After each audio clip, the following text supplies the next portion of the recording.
সাবুৱাৰ ৰহমৰীয়াত সদৌ অসম মটক যুৱ ছাত্ৰ সন্মিলন আৰু আটছাৰ উদ্যোগত প্ৰতিবাদী কাৰ্যসূচী কৃষিভূমি ধ্বংসযজ্ঞৰ বিৰুদ্ধে সাব্যস্ত এই প্ৰতিবাদ সাবুৱাৰ বিভিন্ন প্ৰান্তত একাংশ ভূমাফিয়াই কৃষিভূমিত খনন কৰি ধ্বংসযজ্ঞ চলোৱাৰ বিৰোধিতাৰে সাব্যস্ত কৰে এই প্ৰতিবাদ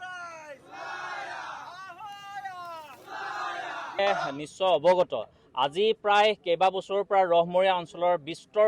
কৃষিভূমিসমূহ ইয়াত ভূমাফিয়াৰ দপদপনিত আমাৰ ৰহমৰীয়া অঞ্চলেই নহয় ৰহমৰীয়া হওক ওদালগুৰি হওক বা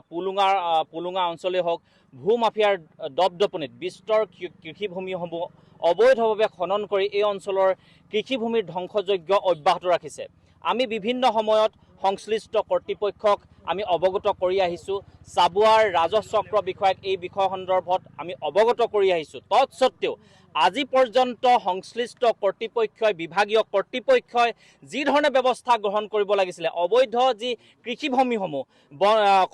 অবৈধ কৃষিভূমি বন্ধ কৰাৰ বাবে যি ধৰণে তেওঁলোকে পদক্ষেপ গ্ৰহণ কৰিব লাগিছিলে সেই পদক্ষেপ আজিলৈকে সংশ্লিষ্ট কৰ্তৃপক্ষই গ্ৰহণ কৰা পৰিলক্ষিত হোৱা নাই গতিকে আমি আপোনালোকৰ মাধ্যমেদি জনাব খুজিছোঁ অতি শীঘ্ৰে বিভাগীয় কৰ্তৃপক্ষই ৰহমৰীয়াত যি অবৈধ কৃষিভূমি খনন হৈ আছে এই অবৈধ কৃষিভূমি খনন বন্ধ কৰিবৰ বাবে আমি সদৌ অসম মটক যুৱ ছাত্ৰ সন্মিলনৰ লগতে আটছা আৰু স্থানীয় ৰাইজে ৰহমৰীয়া কৃষক ৰাইজে আমি দাবী জনাইছোঁ লগতে আপোনালোকে নিশ্চিতভাৱে অৱগত বিগত সময়ত এনে ধৰণৰ বৃহৎ পুখুৰী খান্দি দিয়াৰ ফলস্বৰূপে এই অঞ্চলত কেইবাজনো মানুহৰ মৃত্যু হৈছে বিভিন্ন ধৰণৰ জীৱ জন্তুসমূহৰ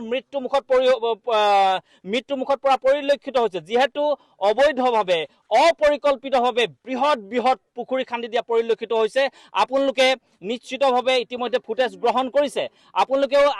আপোনালোকৰ মাধ্যমেদিও আমি প্ৰত্যক্ষ কৰিছোঁ আপোনালোকেও বিভিন্ন সময়ত এই অবৈধ যি কৃষিভূমি খনন এই খননৰ সম্পৰ্কত আপোনালোকেও বাতৰি কৰিছে বা সম্প্ৰচাৰ কৰিছে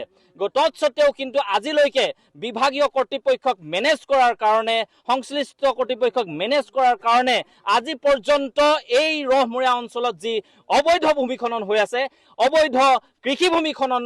হৈ আছে অবৈধ কৃষিভূমি ধ্বংসযজ্ঞ হৈ আছে এই ধ্বংসযজ্ঞ ৰোধ কৰাৰ কাৰণে বিভাগীয় কৰ্তৃপক্ষই কোনো ধৰণৰ ব্যৱস্থা